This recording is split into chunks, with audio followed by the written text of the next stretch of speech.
నిస్సహాయ మంత్రి ఏమి కాదు, ఇద్దరితో ఊదు కాలేదు, పీరు లేవు. తెలంగాణకు రూపాయి తెచ్చే ముఖం లేదు. కానీ తెల్లారు లేస్తే కేసీఆర్ని తిట్టాలి, బీఆర్ఎస్ని తిట్టాలి. అరే తిట్టుడేదో కాంగ్రెస్ తిట్టరాదరా భయ్, ఆయన గవర్నమెంట్ ఉన్నాడంటే అది శాత కాదు. రేవంత్ రెడ్డిని ఆయన అన్నాడు, ఇంకా గమ్మ చూడరు మీరు. నిన్న రేవంత్ రెడ్డినేమో పల్లెత్తు మాట అన్నారు, ఒక్క మాట. అసలు ఆయనకు రక్షణ కవచమే వీళ్ళు. నేను మొన్న మాట్లాడుకుంటే చెప్పిన, ఈ సెంట్రల్ యూనివర్సిటీ భూములు ఈ దందా వెనక ఒక బీజేపీ ఎంపీ ఉన్నాడని నేను చెప్పిన, పేరు చెప్పలే నేను. గుమ్మడికాయల దొంగ ఎవడరా అంటే భుజాలు తడుపుకున్నట్టు ఒకరికి ఒకరికి వస్తుండు బయటికి వచ్చి నన్ను తిట్టుడు. నేను నన్ను తిట్టుడు ఎందుకు రా భయ్, చేసేదో అటు చెయ్యు, మీరు కేంద్రంలో ఉన్నారు, మీరు చేసేదో అక్కడ చేయండి అంటే ఎవడు చెప్తలేడు. తిట్టుడు మాత్రం నన్ను. ఎందుకు చెప్తున్నా ఇదంతా అంటే, ఈ 16-17 నెలల్లో తెలంగాణకు బీజేపీ చేసిన ఒక్క పని, ఒక పై సంబంధం పని ఏదైనా ఉన్నదా? మీరు కూడా ఆలోచించండి, ప్రజలు కూడా ఆలోచిస్తున్నారు. ఎందుకంటే ప్రజా పోరాటాల్లో లేరు, హైడ్రా బాధితుల దగ్గరికి వీళ్ళు పోయేది లేదు, మూసీ బాధితుల దగ్గరికి పోయేది లేదు, సెంట్రల్ యూనివర్సిటీ పిల్లల కోసం కొట్లాడేది లేదు, లగచర్లలో లంబాడ రైతులను జైల్లో పెడితే మాట్లాడరు, రేవంత్ రెడ్డి ఇచ్చిన హామీలు అమలు చేయకపోతే మాట్లాడరు. మరి బీజేపీ వాళ్ళని ప్రజలు ఎందుకు పట్టించుకోవాలి, ఎందుకు పట్టించుకుంటారు?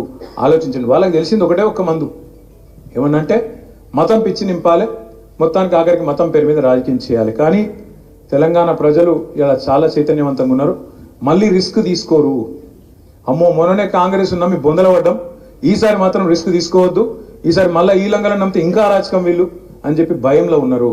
కాబట్టి ముమ్మాటికి భవిష్యత్తు మనది. మీరు కాంగ్రెస్ వ్యవహారం కూడా ఒకసారి చూడండి, రేవంత్ రెడ్డి గారి వ్యవహారం కూడా చూడండి. నిన్నదాకా మొన్న సోనియా గాంధీ గారి మీద, రాహుల్ గాంధీ గారి మీద ఈడీ వాళ్ళు ఛార్జ్ షీట్ వేసిండ్రు. నేషనల్ హెరాల్డ్ అని ఒక స్కామ్ ఏదో అయింది, 2000 కోట్ల కుంభకోణం అని చెప్పి వాళ్ళ మీద ఛార్జ్ షీట్ వేసి A1గా సోనియా గాంధీ, A2గా రాహుల్ గాంధీని పెట్టిరు. మొత్తం దేశమంతటినేమో కాంగ్రెస్ ఏడాడు ఉందో అక్కడ లొల్లి చేసిండ్రు, బీజేపీని మోడీని తిట్టుకుంటూ బయటకు వచ్చి నిరసనలు చెప్పారు. ఇక్కడ కూడా ఏదో చేసినట్టు మహేష్ కుమార్ గౌడ్ పాపం ఇంకా కొంతమంది పోయి లొల్లి పెట్టినట్టు చేసిర్రు. కానీ రేవంత్ రెడ్డి మాత్రం ఒక్క మాట మాట్లాడలే ఈ రోజు వరకు. ఏది వాళ్ళ నాయకత్వం మీద, వాళ్ళ టాప్ లీడర్షిప్, సోనియా గాంధీ రాహుల్ గాంధీ మీద కేసు అయితే, ఛార్జ్ షీట్ అయితే, దేశంలో ఉన్న కాంగ్రెస్ వాళ్ళందరూ మాట్లాడుతుంటే రేవంత్ రెడ్డి మాత్రం కుయ్యి లేదు, కయ్యి లేదు, సడి లేదు, సప్పుడు లేదు. ఎందుకు అంటే ఒక గంత దృఢమైన బంధం, చోటే బాయిది బడే బాయిది, అంత దృఢమైన బంధం అన్నట్టు. ఆయన కాపాడుతాడు, ఈయన కాపాడుతాడు. సెంట్రల్ యూనివర్సిటీ భూముల్లా బుల్డోజర్లు పంపిండు రేవంత్ రెడ్డి, అక్కడ జింకలు చంపుతుండు అని చెప్తే నేను ప్రధానమంత్రి గారిని అడిగిన, అయ్యా ప్రధానమంత్రి గారు, నీకు సంవత్సరానికి ఒకసారి యాదికి వస్తుంది తెలంగాణ, ఏప్రిల్ 2024లోనేమో ఆ రోజు అన్నావు ఇక్కడ RR ట్యాక్స్ వసూలు చేస్తారు, తెలంగాణలో అవినీతి రాజ్యం వెళ్తుందన్నావు, సంవత్సరం అయిపోయింది, యానివర్సరీ కూడా అయిపోయింది, మరి ఇంతవరకు దాని మీద ఏం కార్వాయి లేదు, దాని మీద ఏం స్టడీ సప్పుడు లేదు, ఓ కేసు లేదు, ఏమైంది RR ట్యాక్స్ అని చెప్పి ఆరా తీసింది లేదు. మళ్ళీ ఇప్పుడు సంవత్సరానికి వచ్చి రేవంత్ రెడ్డి ప్రభుత్వం అరాచకం చేస్తున్నది, సెంట్రల్ యూనివర్సిటీలో బుల్డోజర్లు మప్పుతుంది అంటున్నావు కదా. సెంట్రల్ ఎంపవర్డ్ కమిటీ రిపోర్ట్ ఇచ్చింది, స్పష్టంగా రిపోర్ట్ ఇచ్చింది, ఇలా ఫైనాన్షియల్ ఫ్రాడ్ జరిగింది, తప్పకుండా ఇన్వెస్టిగేటివ్ ఏజెన్సీలు ఇలా రావాలి, ఎంక్వైరీ చేయాలని చెప్పి వాళ్ళు సుప్రీంకోర్టు అపాయింట్ చేసిన కమిటీ రిపోర్ట్ ఇచ్చింది. మరి రిపోర్ట్ నీ కాడు ఉంది కదా, వెంటనే ఇప్పుడే CBIనో CVCనో వెంటనే పంపి, నిజంగా నువ్వు రేవంత్ రెడ్డి ఒకటి కాకపోతే ఇన్వెస్టిగేషన్ చెయ్యని అడిగిన, సప్పుడు లేదు. అమృత్ స్కామ్ జరిగింది, రేవంత్ రెడ్డి బామ్మర్దికి 1137 కోట్ల కాంట్రాక్ట్ ఇచ్చిండు, ఆయన కంపెనీకి అర్హతనే లేదు అని చెప్పి ఢిల్లీ దాకా పోయి షికాయత్ చేసిన, సప్పుడు లేదు. పొంగులేటి శ్రీనివాసరెడ్డి ఇంటి మీద, తెలంగాణ రెవెన్యూ మినిస్టర్ ఇంటి మీద ఈడీ రైడ్ అవుతుంది. రైడ్ అయ్యి కూడా 200 రోజులు దాటిపోయింది. ఇప్పటి వరకు ఈడీ ఎవరు చెప్పాడు, శ్రీనివాసరెడ్డి చెప్పాడు ఏం దొరికిందిరా అయ్యా అంటే.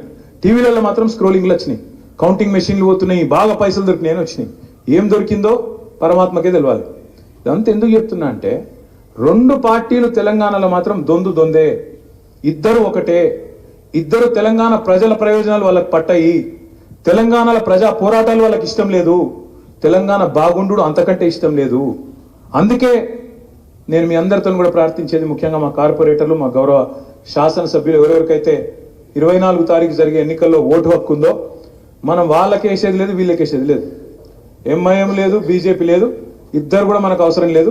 మనం ఎందుకంటే క్యాండిడేట్ని పెట్టలేదు, మనకు సంఖ్య లేదు కాబట్టి క్యాండిడేట్ని పెట్టలేదు. నేను మీతో రిక్వెస్ట్ కూడా చేసేది, ఆ రోజు కౌన్సిల్లో ఏదైతే ఎలక్షన్ ఉందో ఆ ఎలక్షన్ మనం పూర్తిగా బాయ్కాట్ చేద్దాం. మనం అడుగు పెట్టేది లేదు, కౌన్సిల్కి పోయేది లేదు, అడుగు పెట్టేది లేదు, ఓటు వేసేది లేదు. ఇద్దరు కూడా ఒకటే తరీకా మనుషులు, మనకు అవసరం లేదు, ఆళ్ళు లేదు ఇల్లు లేదు, మనం వల్ల పోయేది లేదు. నేను శ్రీనివాస్ యాదవ్ గారిని సబితా గారిని కోరుతా ఉన్నా, మీరు దయచేసి ఆ విప్పు కూడా ఇచ్చేది ఉంటే విప్పు కూడా ఇవ్వండి. ఎవరైనా వ్యక్తిగతంగా విప్పు ధిక్కరిస్తే కూడా చర్యలు ఉంటాయి. విప్పు కూడా పార్టీ నుంచి ఇస్తాం, తప్పకుండా దాన్ని పాటించాలని చెప్పి కూడా నేను కోరుతా ఉన్నా. అట్లాగే ఇంకొక రిక్వెస్ట్ కూడా నేను మిమ్మల్ని చేస్తా ఉన్నా. చూస్తుంటేనే 16-17 నెలలు వెళ్ళిపోయింది.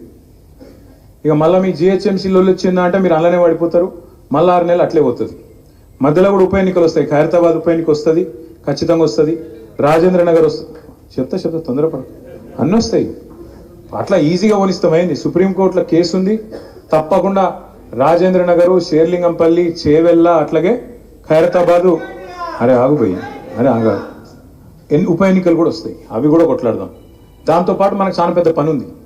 కొద్దిగా నిజంగా కూడా 10 ఏళ్ళు నేను కూడా ప్రభుత్వంలో పడి పార్టీ వర్కింగ్ ప్రెసిడెంట్గా ఉన్నా. నేను పార్టీ నిర్మాణాన్ని పెద్దగా దృష్టి పెట్టలేదు. ఇప్పుడు మీ అందరికీ మాటిస్తున్నా, ఈ సభ అయిపోయిన తెల్లారి నుంచో మర్నాడు నుంచో పార్టీ నుంచి ఒక మెసేజ్ మీ అందరికి వస్తుంది. మనం మెంబర్షిప్ డ్రైవ్ కొత్తగా తీసుకోబోతా ఉన్నాం. విద్యార్థుల్లో మెంబర్షిప్ చేద్దాం, అట్లాగే బయట కార్యకర్తల మెంబర్షిప్ చేద్దాం, డిజిటల్ మెంబర్షిప్ చేద్దాం. ఈసారి పుస్తకాలు ఉన్నాయి, యాప్ ఉంటుంది.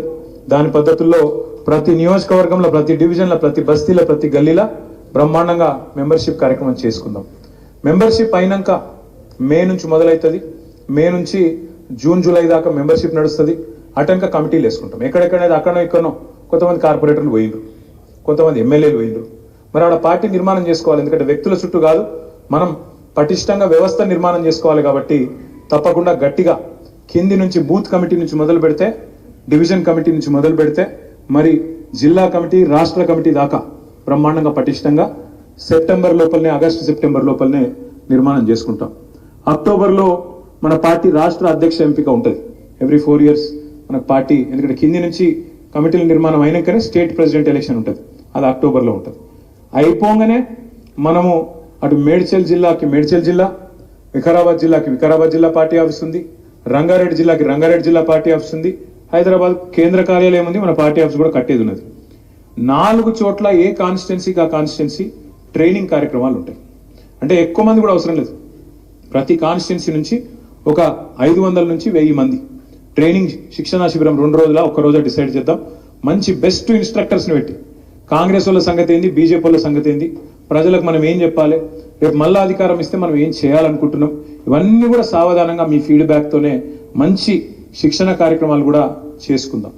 దాంతోపాటు ఇంతకుముందు శ్రీనివాస్ యాదవ్ గారు ఒక మాట అన్నారు, మరి ఇది ఏదో ఆషామాషి విషయం కాదు ఈ మీటింగ్ అనేది.